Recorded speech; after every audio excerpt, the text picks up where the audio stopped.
think I found something. Now that's a proper introduction. In the silent expanse of the cosmos, billions of galaxies twinkle with countless stars. Yet amid all this majesty, we ask a haunting question. Where is everyone? As we delve into the depth of this cosmic riddle, we're met with silence. What could be the reasons for this startling quiet? Are we alone, or simply not listening in the right way? So let me remind people about the Fermi paradox. Enrico Fermi, he did an actual calculation on the back of an envelope, as we call it. So it wasn't some grand chalkboard calculation, just he made some estimates. And he said, all right, I know the speed of light is fast, but let's say they have a civilization that can go maybe 1/5 the speed of light, 10% the speed of light. How long would it take you to cross the galaxy? The galaxy is 100,000 light years across. So if you go 10% the speed of light, it'll take you 10 times that. Sounds long, but hang on a minute. That's not where you're first going to go.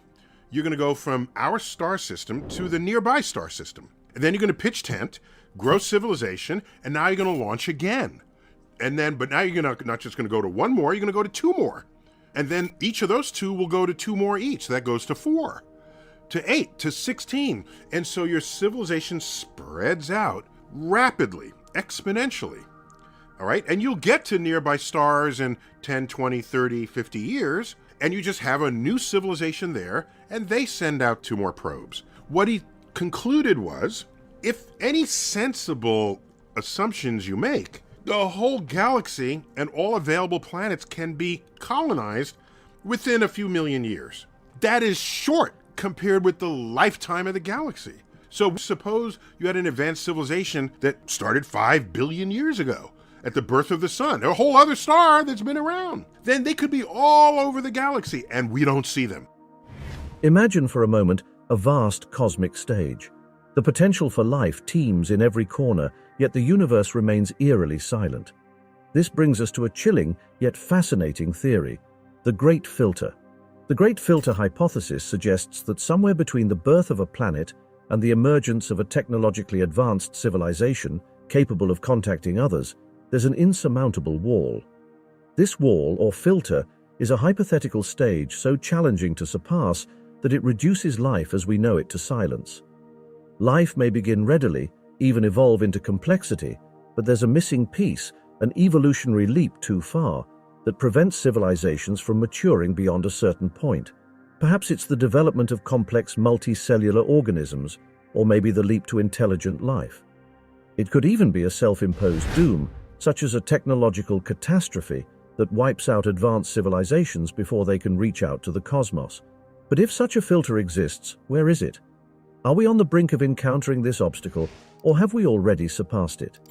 Could we be one of the few, or even the only species, to have made it through the Great Filter? And if so, what does this mean for our search for extraterrestrial life? So then everyone is saying, well, how come we don't see them? Yes, one of the reasons are they could be just like us and destroy their own planet. They're so smart, they figured out how to destroy themselves. That's one example. Another one is space travel is just too hard. Another one, this is my favorite of them, is that whatever genetic profile, whether or not they use genes, whatever is in you that wants you to colonize planets, if that's driving your entire civilization, and you go this way and you get 2 planets and you get 2 planets, there'll come a time where we both want the same planet. If that's the case, then the whole system will implode, which kind of happened with European colonists. England had colonies, France had colonies, Spain had colonies, Portugal had colonies, the Dutch had colonies, and you reach a point where there's not enough land to go around and they fight each other for control of that land. So we saw that play out on Earth's surface, where if you have this expansionist mentality. So it could be that whatever is the urge that would want to make that happen in the first place has the seeds of its own unraveling. As we continue to grapple with the disquieting silence of the cosmos, the Fermi paradox presents us with a plethora of possible solutions, each one an attempt to fathom the absence of contact with alien civilizations. First, consider the zoo hypothesis. The theory suggests that advanced extraterrestrial life knows about us but intentionally avoids contact, observing us much like animals in a zoo. Could we be a galactic exhibit, our every move watched by distant cosmic spectators? What about the transcension hypothesis? This idea postulates that once a civilization reaches a certain technological level, they transcend into a higher plane of existence beyond our detection capabilities. Could civilizations be out there, just beyond our reach, residing in a dimension we can't yet comprehend? The silence of the universe is deafening, but is it a sign of loneliness or just an invitation to dig deeper? Are we just not tuned into the right cosmic frequency, or are we swimming alone in the cosmic ocean? So those are the prevailing, there might be others, those are the ones I carry with me. Solutions to the Fermi paradox, why they're not here. Our journey through the cosmos now brings us to a tantalizing speculation that challenges our very understanding of life. What if the path of evolution inevitably leads to a stage of existence beyond flesh and bone? This theory posits that any civilization advancing significantly in technology might transition from biological to digital, becoming a form of artificial intelligence. Driven by the limits of biological evolution, these entities would exist as self-replicating, self-improving systems, unhindered by the constraints of organic life. Imagine entities able to process information at rates that dwarf human capability, potentially existing within the digital confines of advanced computational systems, or even embedded within the quantum fabric of the cosmos itself.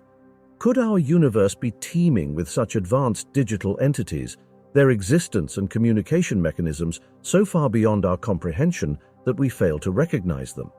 I would say that if there weren't life, it would be astonishing. Given how common our ingredients are and how quickly life took place here, and how many planets we know are orbiting host stars. It would be astonishing if that were the case. It could be out there. There's no evidence that would convince an authentic skeptic that we've been visited. These fuzzy, monochromatic tic-tacs that show up on the Navy restricted airspace in our own atmosphere.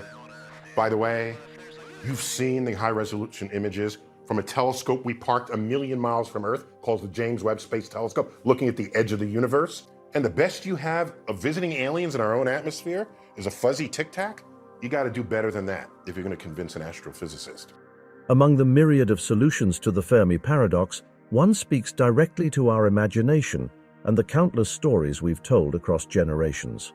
The hypothesis of extraterrestrial visitation posits that alien civilizations not only exist, but have already visited us. From sightings of unexplained aerial phenomena to tales of close encounters, this hypothesis often finds its roots in popular culture and folklore, fueling the narrative that we have been, and continue to be, visited by extraterrestrial beings.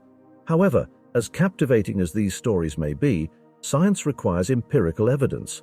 Despite thousands of sightings and reports, tangible, scientifically verifiable evidence of extraterrestrial visitation remains elusive. Until such evidence is produced, this hypothesis, while undeniably fascinating, remains within the realm of speculation. While we yearn for contact, our scientific journey must be grounded in facts. But does this silence signal absence? Or could there be a sliver of truth in the sea of UFO reports that we've yet to fully explore? UFO. First, remember what the U stands for in UFO. Now, there's a fascinating frailty of the human mind that psychologists know all about, and it's called argument from ignorance. And this is how it goes. Somebody sees lights flashing in the sky. They've never seen it before. They don't understand what it is. They say, a UFO. The U stands for unidentified. So they say, I don't know what it is. It must be aliens from outer space visiting from another planet. Well, if you don't know what it is, that's where your conversation should stop. That's what argument from ignorance is. It's common. I'm not blaming anybody. Psychologists know all about it.